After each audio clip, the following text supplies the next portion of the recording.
পূর্ব এশিয়ার দেশ তাইওয়ানে ৮০ বারেরও বেশি ভূমিকম্প আঘাত হেনেছে। সোমবার ২২শে এপ্রিল স্থানীয় সময় রাত থেকে মঙ্গলবার ২৩শে এপ্রিল ভোর পর্যন্ত দেশটির পূর্ব উপকূলে কম্পনগুলো অনুভূত হয়।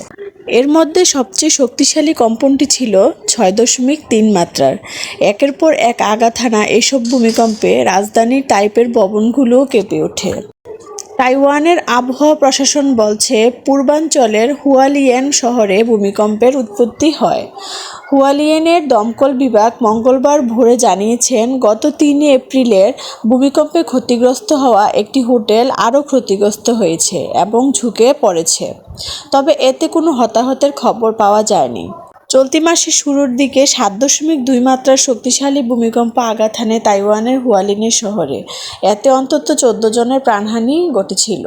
মার্কিন ভূতাত্ত্বিক জরিপ সংস্থা ইউএসজিএস জানায়, ভূমিকম্পের মাত্রা ছিল ৭.৪।